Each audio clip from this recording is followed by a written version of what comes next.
everyone. Good morning. It's 6:30 here in Portugal, Europe. What the hell am I doing up this early? Well, there's only one reason and one reason only, and that is because it's time to speak to my lovely, gorgeous friend, Rick Pursell, coming live. It's 2:30 p.m. his time in Indonesia, Bali. Come and join me. It's so early for me. I swear, every week my eye bags get bigger and bigger. Like they're getting creepier and creepier. And it really doesn't help that we're going into allergy season here, with like grasses and things like that. Never mind. Never mind. You can Adobe Photoshop them out later on. I only wish I could. Never mind. There's like how you see yourself and how you really look, and it's a bit shocking because you see yourself on camera each week and it's like, oh God. But hey, the important thing is showing up, right? Yes. And also it doesn't matter what other people think, it's what matters what you think about yourself. So Yes. I love that. Thank you so much. Talking about looks, you're looking rather Canadian. Is this a political statement, your shirt this week? You're looking well, like... it wasn't until you just mentioned it. But there's a lovely story. Would you like to hear a backstory here? I'd love to. When we lived in England, our family was about to leave. We wanted to leave England post-war. Yeah. And so being a democratic family, my parents gave us a choice, us three boys, a choice of Canada or Australia. Mm-hmm. And four of the family chose Australia and I chose Canada because I'd looked at an Encyclopedia Britannica. I'd seen the Canadian Mounted Police and thought, I like horses. And two, I wanted a red and black shirt like the lumberjacks have. Those were my two reasons for choosing Canada. Oh, and in hindsight, I think Australia was the better choice, not because of what's happening now in Canada, but entirely different climate, 9 months of good weather in Perth. Yeah. So, but now and again, I break out my Canadian lumber jacket, and because it was a bit cool here today. Oh. When you say cool, it's cool for us. I mean, I think it was like probably 20 degrees or something centigrade. The next step is to excuse myself and go and put my thermal underwear on. Bless you. Well, it's lovely to see your shirt. And I remember from my brief time in Bali, actually quite enjoying the coolness when it arrived. I enjoyed like wrapping a scarf around me and having that moment of feeling, like your self-care, there's a bit of self-care going on. You're putting something on comfy. Yes, anyway, aside from our appearances, we're here today to talk about listening to our inner voice. I think it's a great topic title. Where do you want to start? Well, I think we ought to define what inner voice is. Because at the risk of being accused of being schizophrenic, I ought to make it very clear what we're talking about here. Actually, before we get going, can I just welcome anyone that's listening today? Because I can see we've got some listeners. And also, I'd love to know from our listeners, what do you know of as being your inner voice? How do you know when it's your inner voice, a real one, or possibly an unhelpful one? Over to you, Rick. Okay, thanks. So we may have more than two voices, but generally, well, let me back up a little bit. Our mind is not our mind. It appears to become it's our mind, but we are sharing the collective mind of humanity. So every thought that we have, be it good or bad, those are labels, goes up into the collective mind. Mm-hmm. And this is been determined from years and years ago of this being a case. So we are tapping into the collective mind.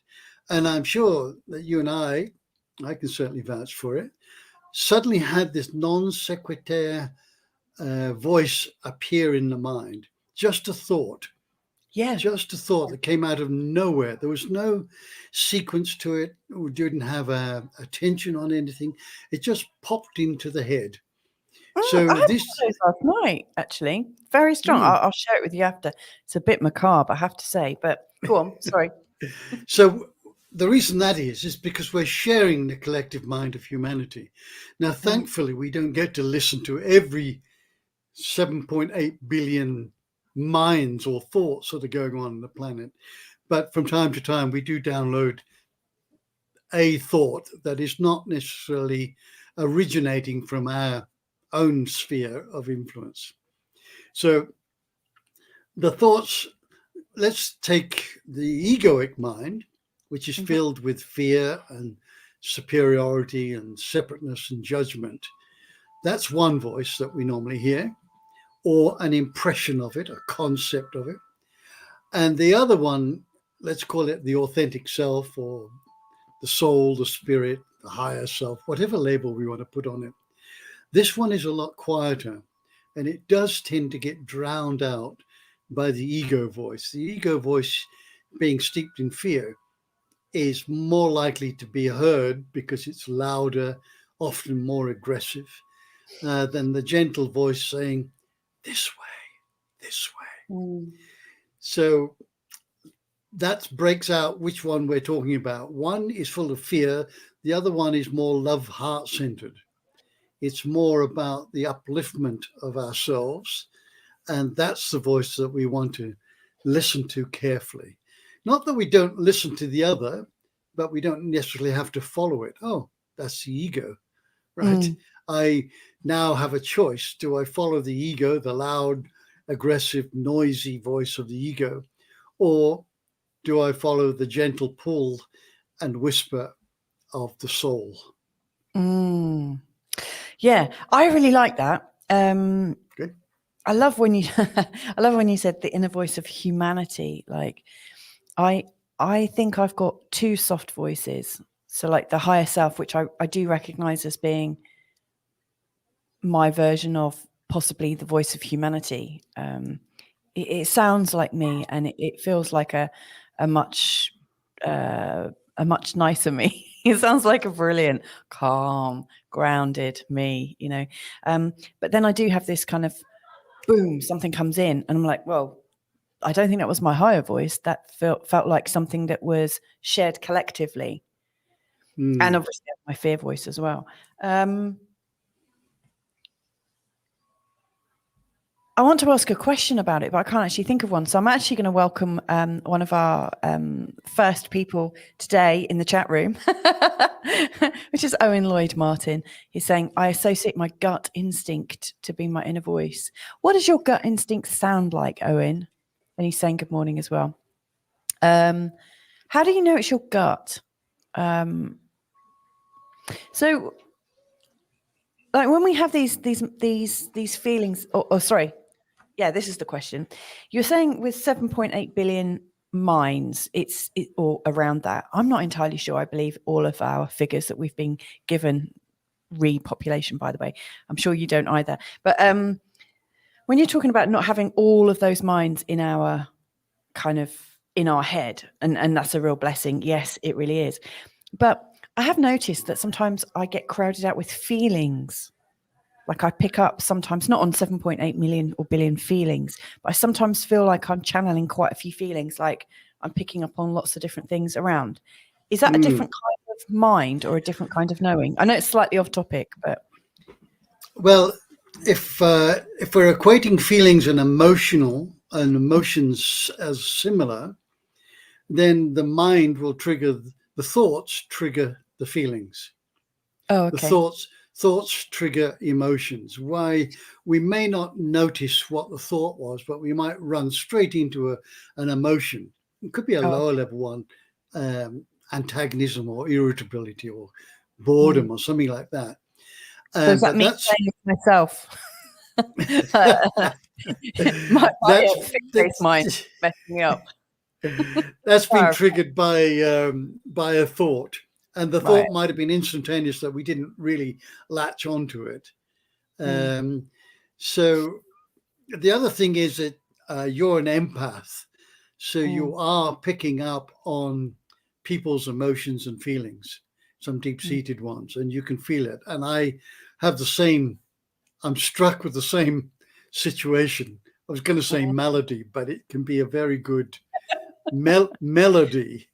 Yeah, that's a nice way But of thinking. I have a strong sense. I feel I unashamedly can cry at the feelings of people. I sense them. I can sense them through writing, through words, through music, through speech, and even looking at people.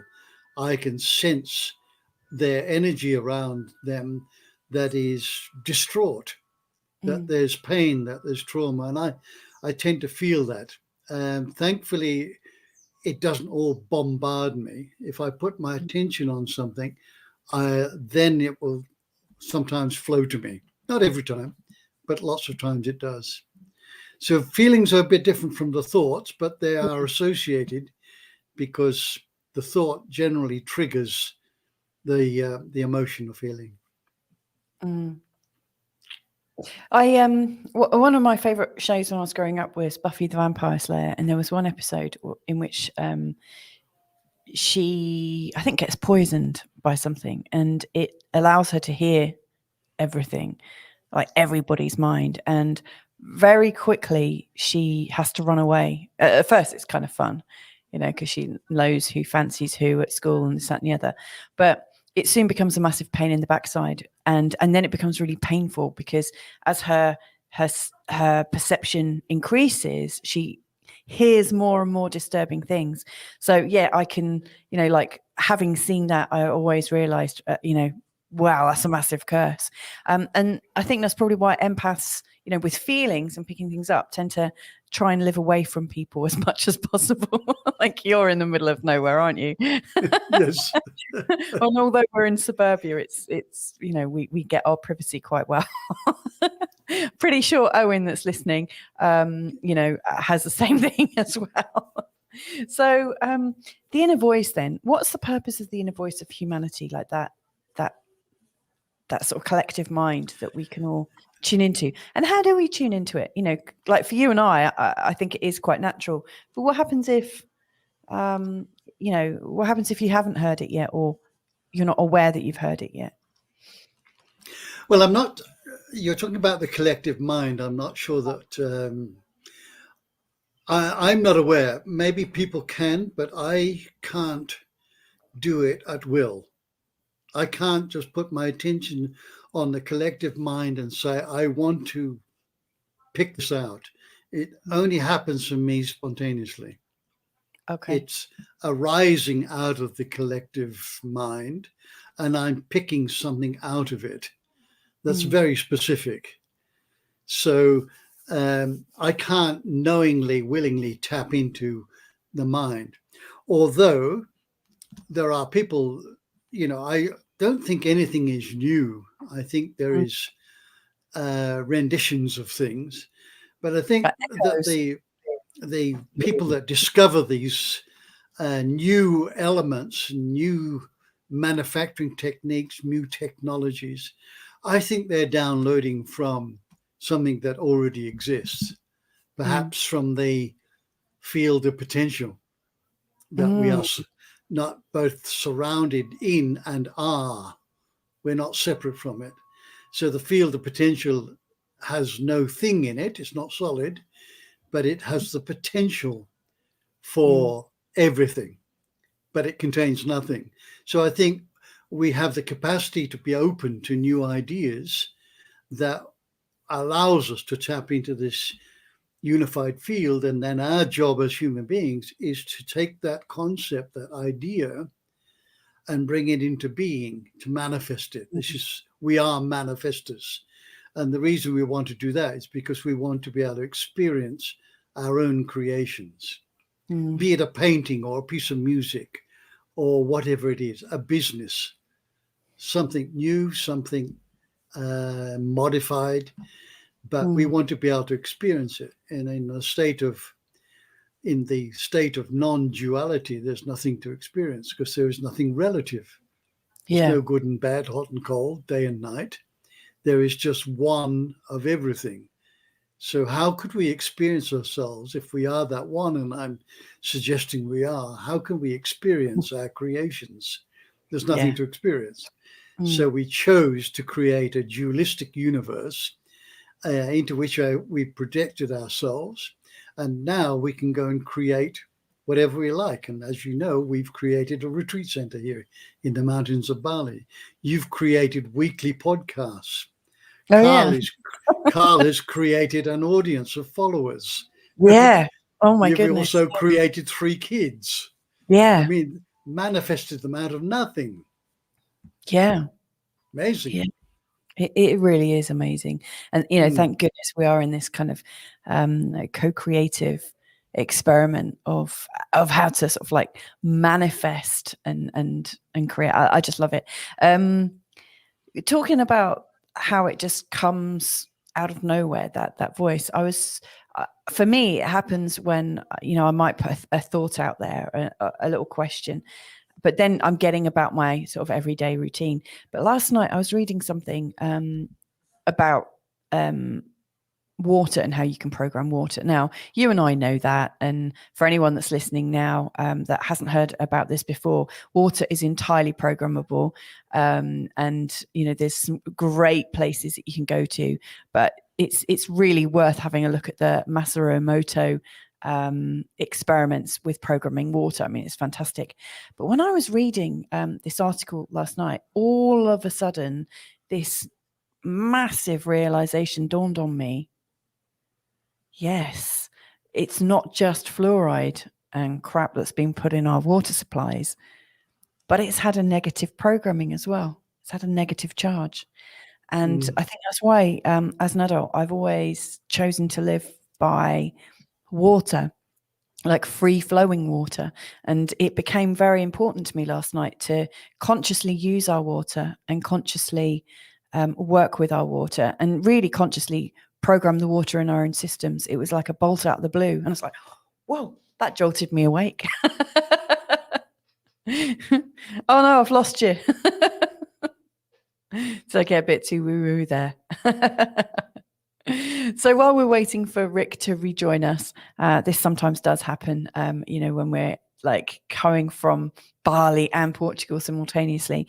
My own inner voice, how did that come about?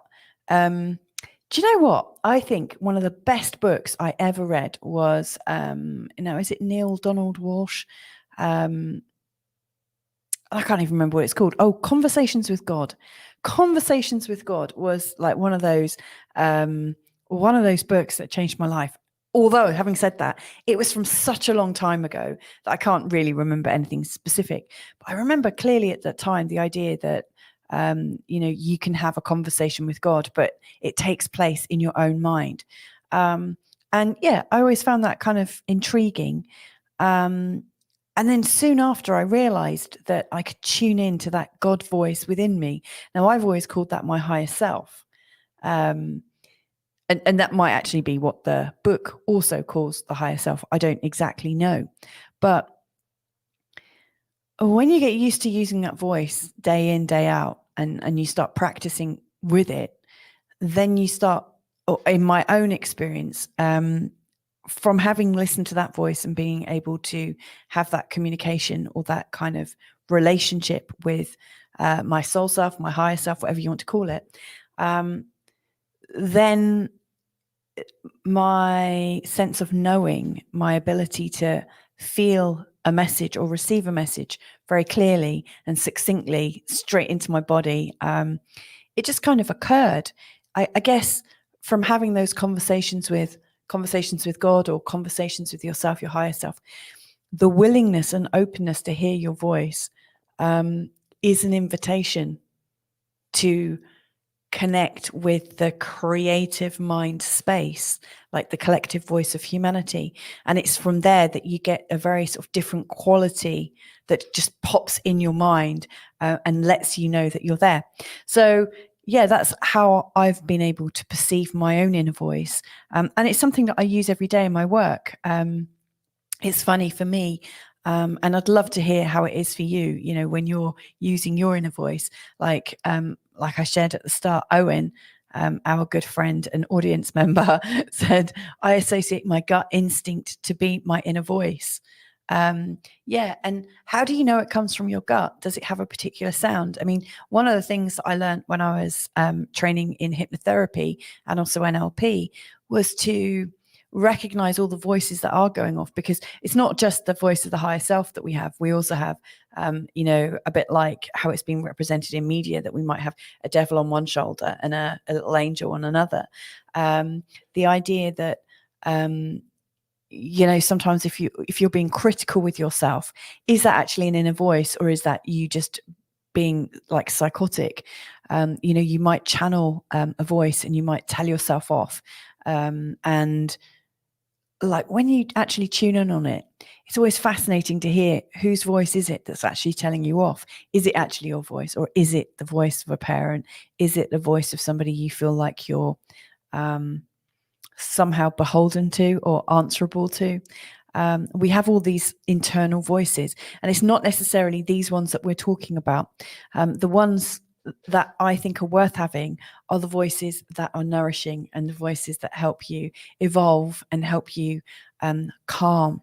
So that little angel voice I think of as being really your heaven voice, your higher self voice, that sense that there is something so much deeper, something so much better.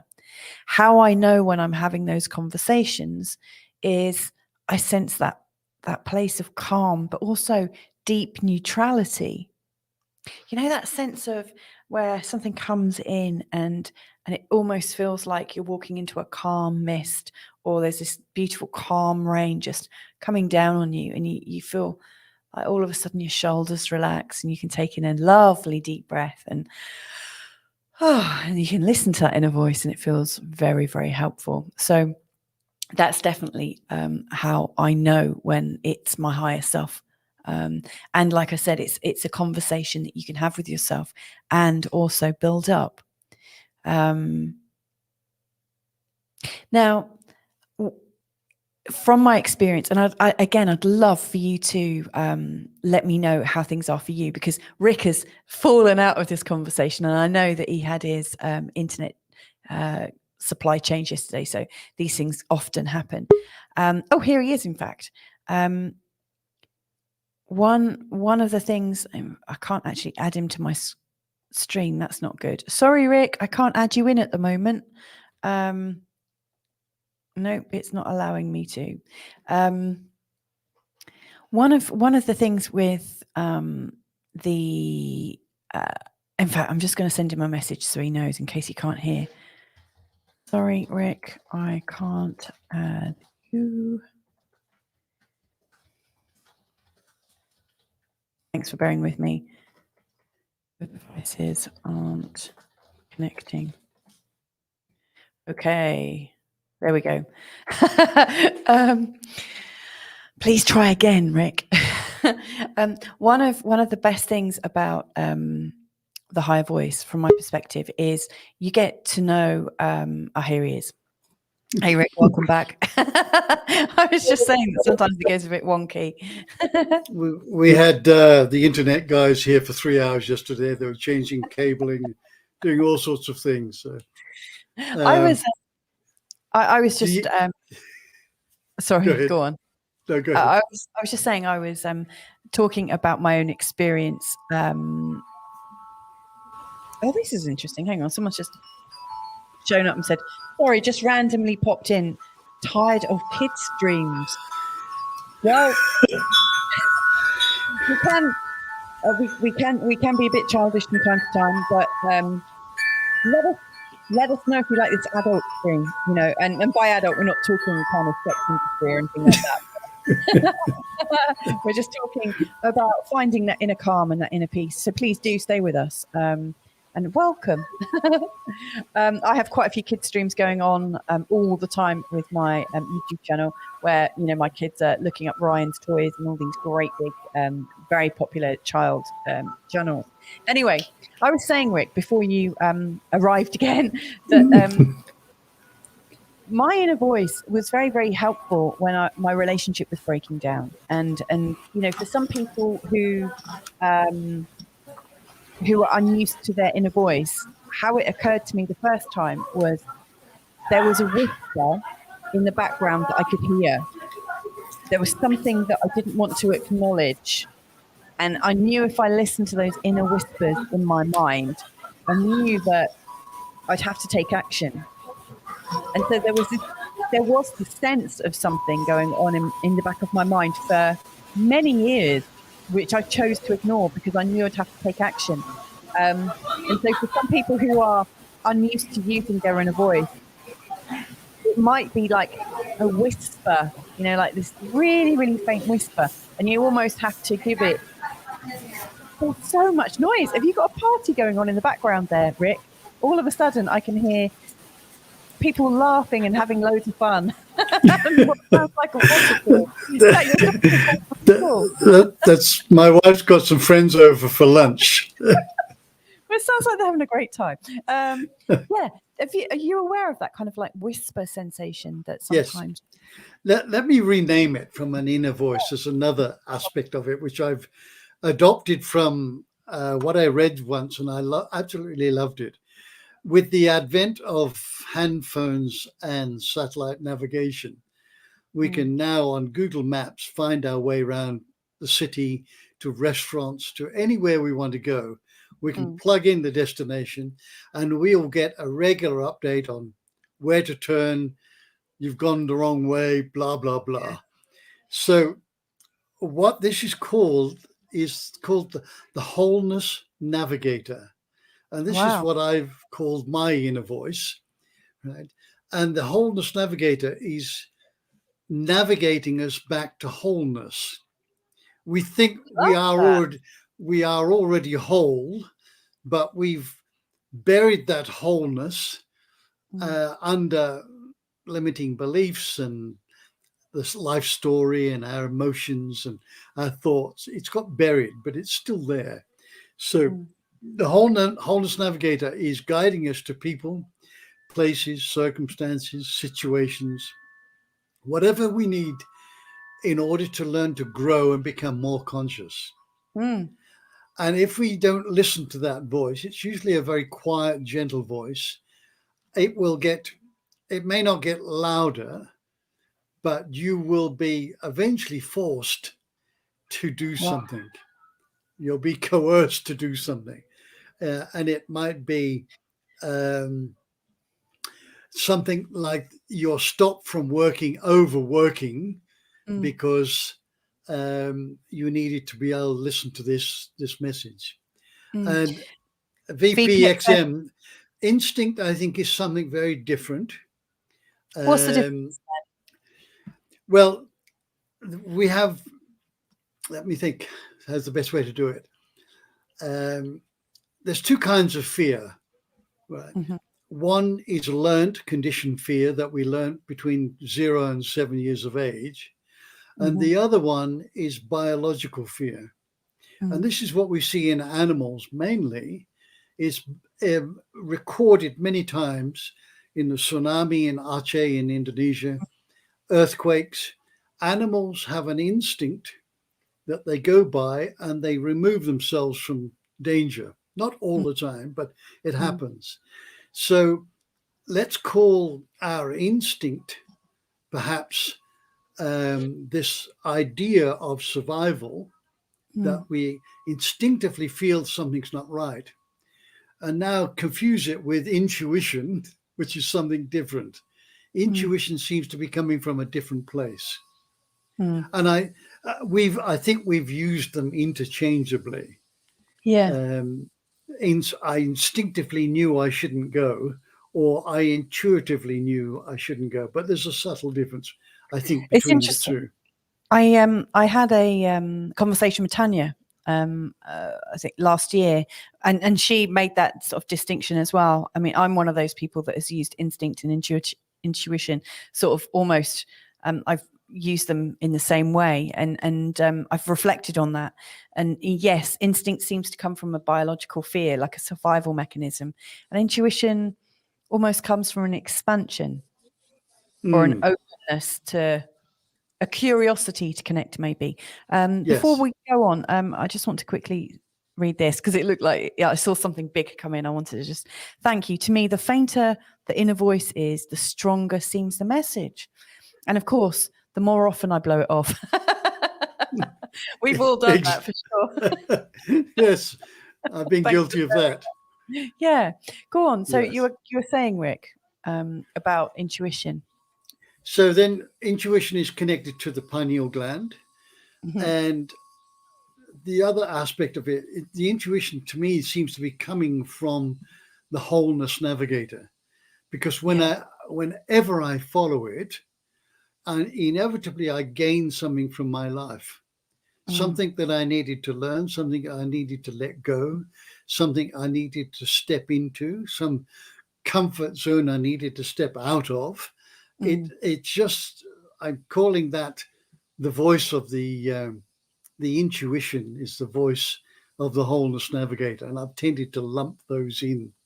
And the interesting thing is that the heart is the portal to the infinite, to the wholeness that we are. So when we move out of our head and into our heart, we're now actually opening the door for intuition, for the wholeness navigator to speak and give us access to what is in this field of potential, for this consciousness, whatever label we want to put on it. So I love that. That's how I see it. If I had a mobile phone here, or a cell phone, according to where you are in the world, I'd actually demonstrate it right now, but I'm going to have to use this empty chocolate packet instead. Like if the Wholeness Navigator was an app on our mobile phone, we would have no problem with it just checking in. We'd just go, oh, hang on, where do I go to have a nice experience today?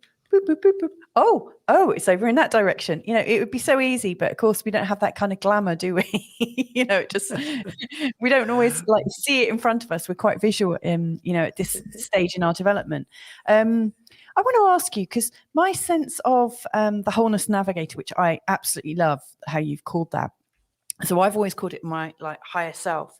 I also recognize that my higher self comes in my voice. But in my work as a coach and astrologer, and the more I work with people and the more I trust my voice in working with people, I get what I call like a channel. And all of a sudden, it's not so much of inner voice, but it's like an inner cinema where I get, definitely sound, pictures, feelings, smells. It's like multi-sensory.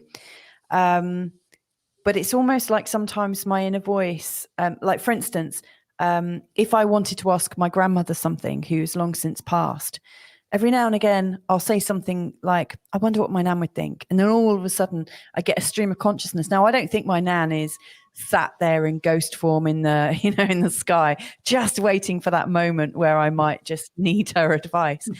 But I do think her energy is somehow in the impression of her memories, or her potential, the potential of her voice is somehow collected in the ether, and I could just channel into it and channel out.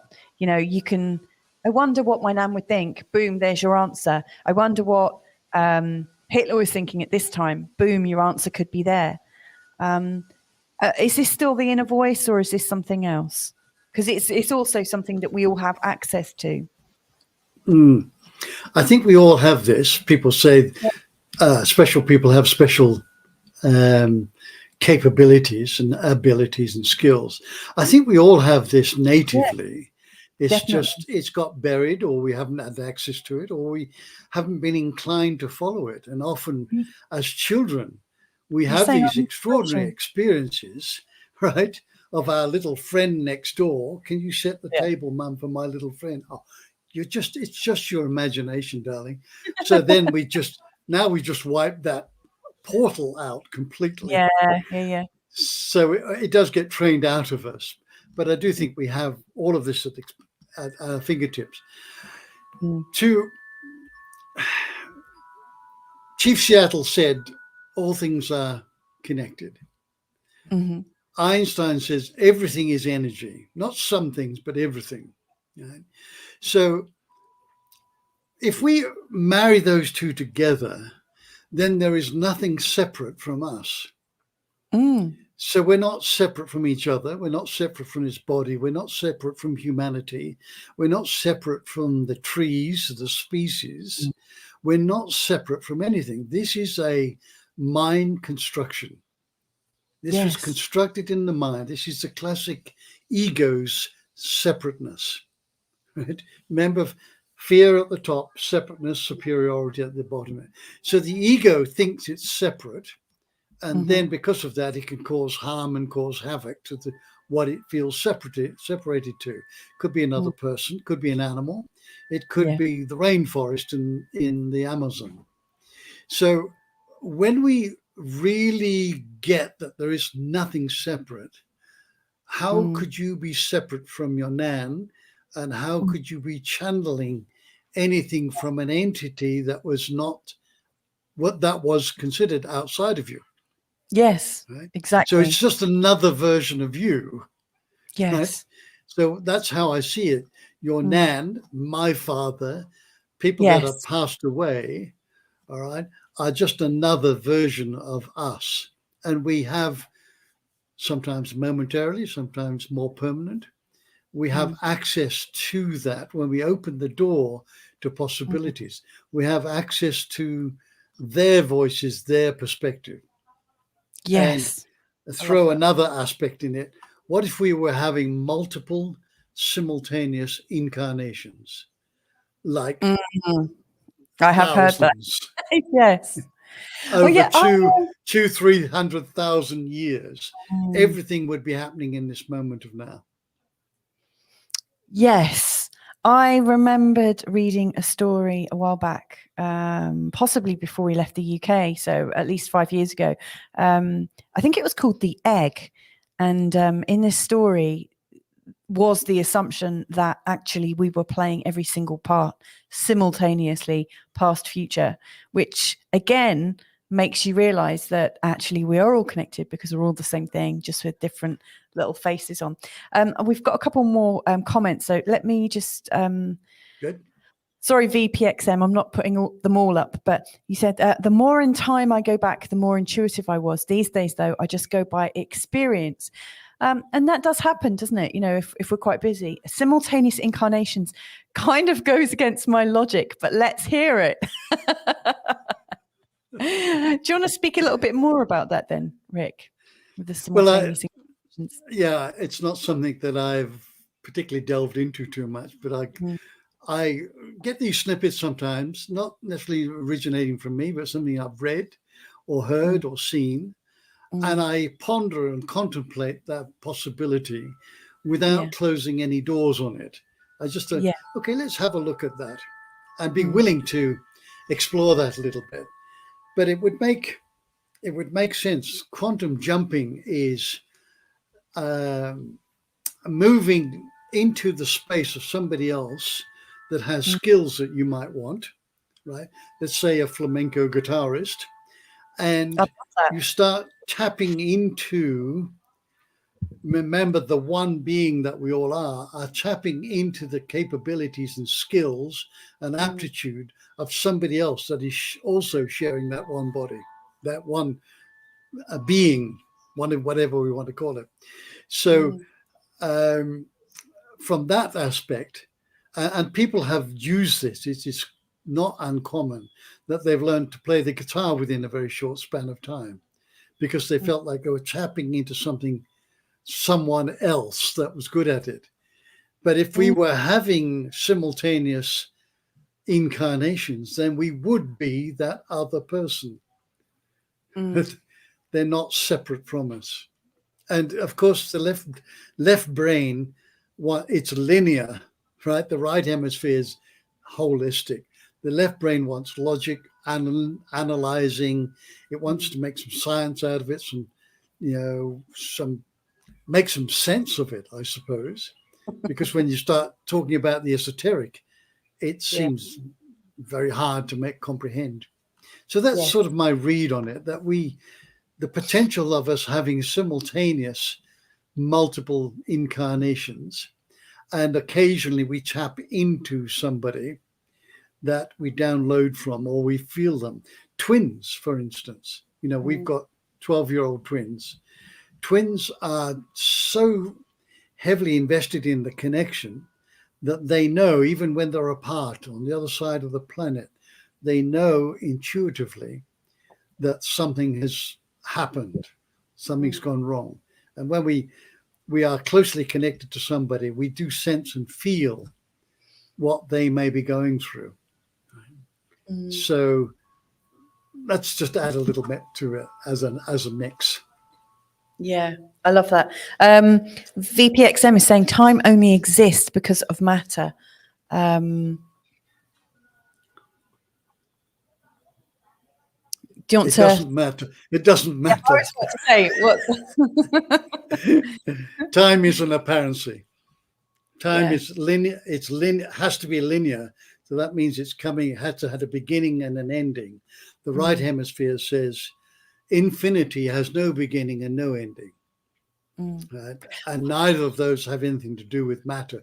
From my perspective, please don't get me wrong. I'm not invalidating, just throwing in my 2 pence worth.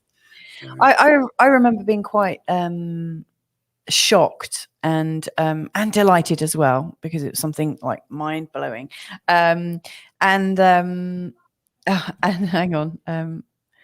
They're saying sorry for stomping the idea. It's absolutely okay. No. Anything goes here. You're so welcome to do that. I remember when I first met you back in like 2010. I was introduced to people who introduced me to the thought that solid isn't like that. Something that looks solid isn't actually solid. So, for instance, this hairbrush. I can go like that. And you might wonder why I've even got this here, because it looks like I haven't brushed my hair today, but it's solid. It sounds really solid, but if we were to look under a microscope and go deeper and deeper and deeper and deeper, we'd actually find that in between these little, what are they, atoms, there is space. More and more space than actual matter. And I remember thinking, nah, that's impossible. And then watching some like Nassim Haramein, or whatever is that, did I pronounce his name right? Yes, Nassim Haramein. And lots of metaphysicists. So for instance, a lot of the people who were talking on that video from, well, almost 20 years ago now, The Secret, and What the Bleep and other kind of related things, they'll all show a little bit of metaphysical science where, I mean, we look like we're solid, we feel like we're solid, we feel like we're 100% here. But I think if we were actually to look inside a cell, you just notice that actually there's very little to it. It's nearly all open space.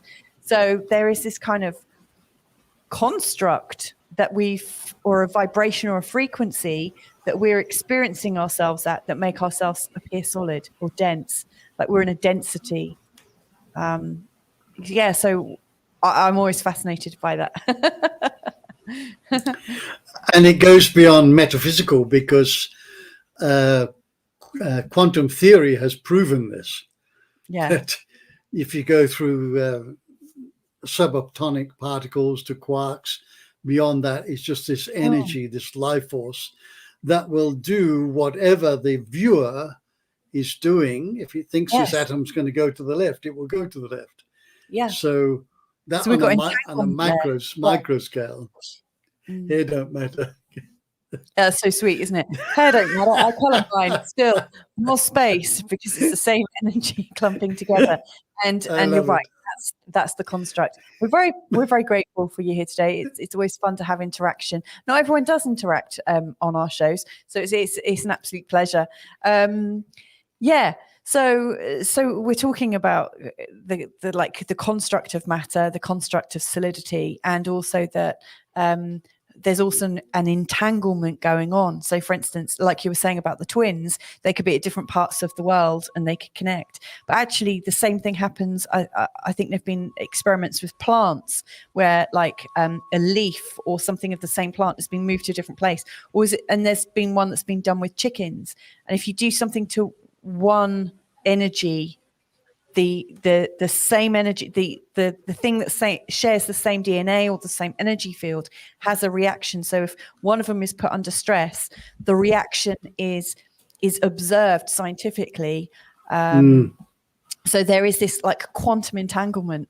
Anyone that you're related to, that's anyone with DNA, but it could also, we don't just have to be related via DNA, do we, Rick? You know, there Not are at other all. entangle. No. Quantum entanglement. Well, everything is connected anyway.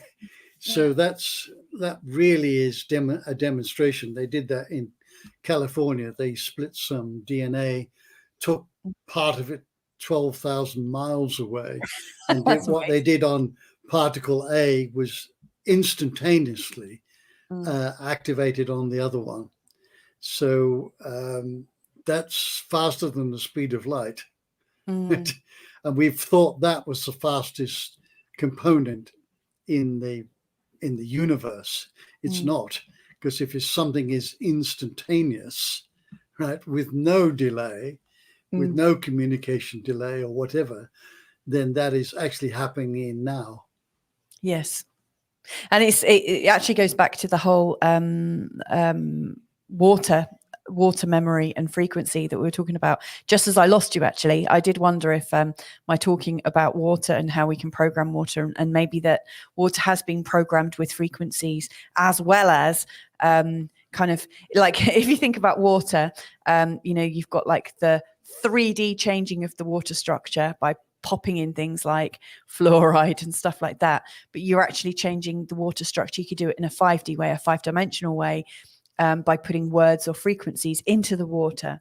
And so my big realization from my inner voice last night was that we need to be more active in reprogramming our water, because like we take our water as read. We like turn the tap on and just yeah.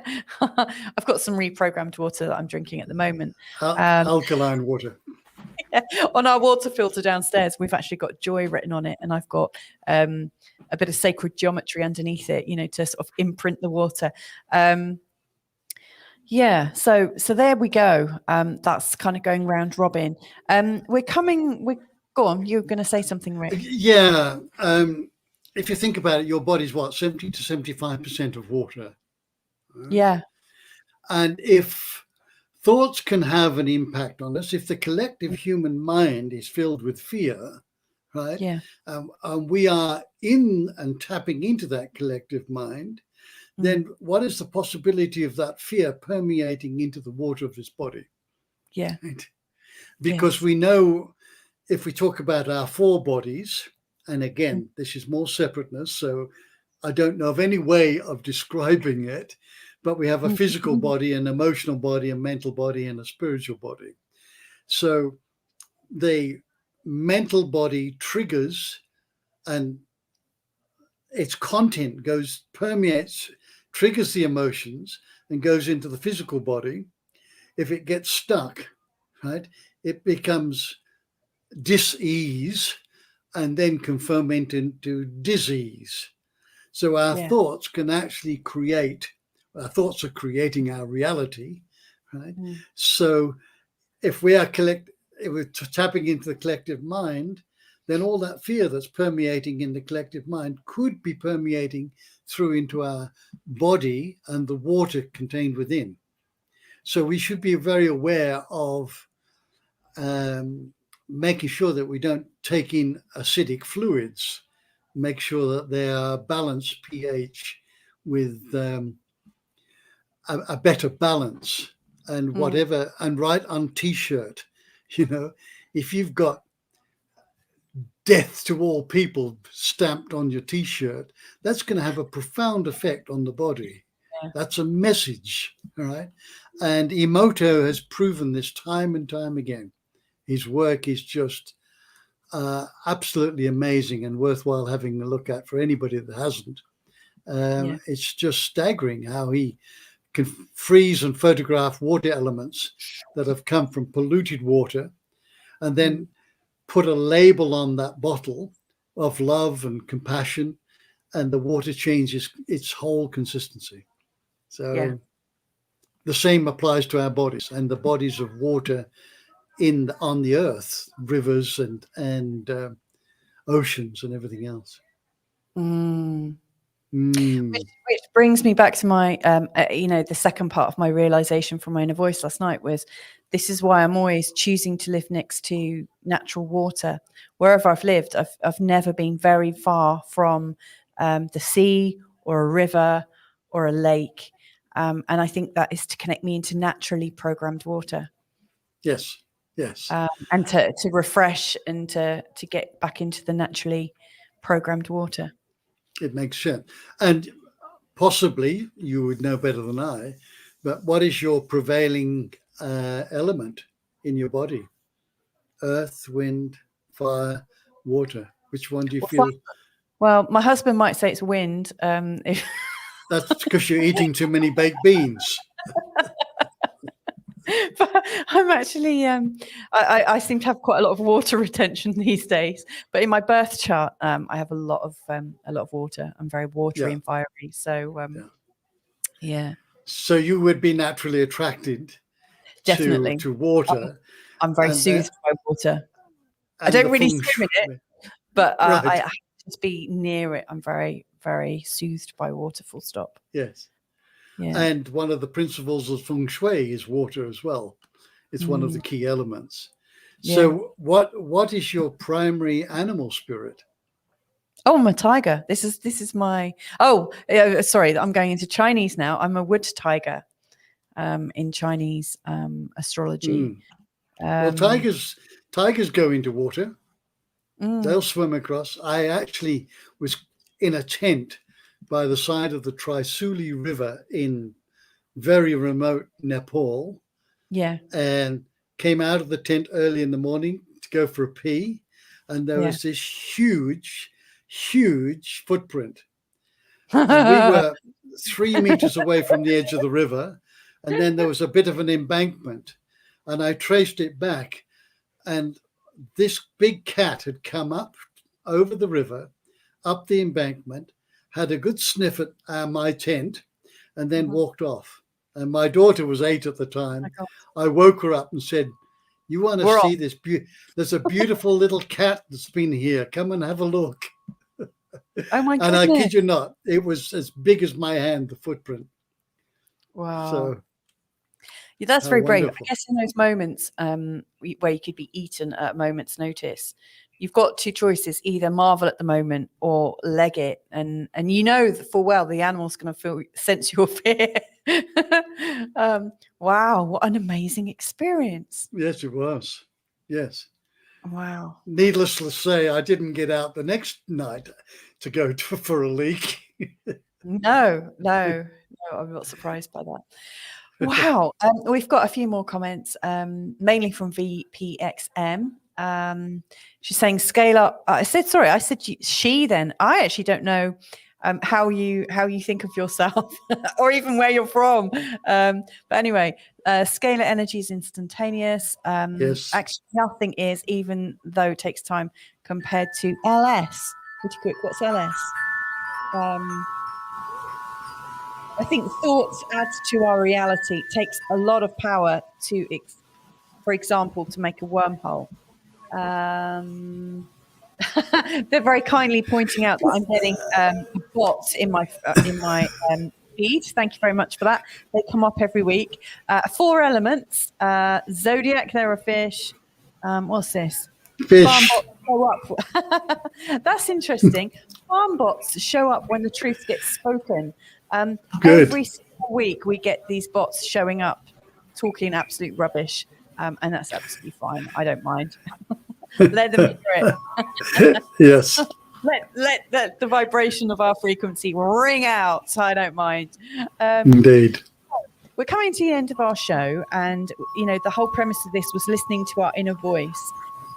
If you were to tune into your inner voice right now, Rick, what's left unsaid that we could share in these last few moments? Trust. Trust your inner voice. Make sure you're listening to the right one, right? So it takes a little bit of a practice to learn to trust our intuition. Oh, I knew that. Just quietly acknowledging, I was aware of that. And then building on that as you build the trust up.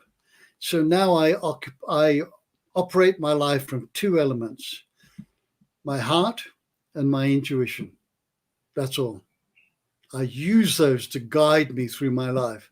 Then I'll call on the intelligent mind to say, give me a bit of structure here. Give me a little bit of process that I can make some sense out of this. Give me some steps.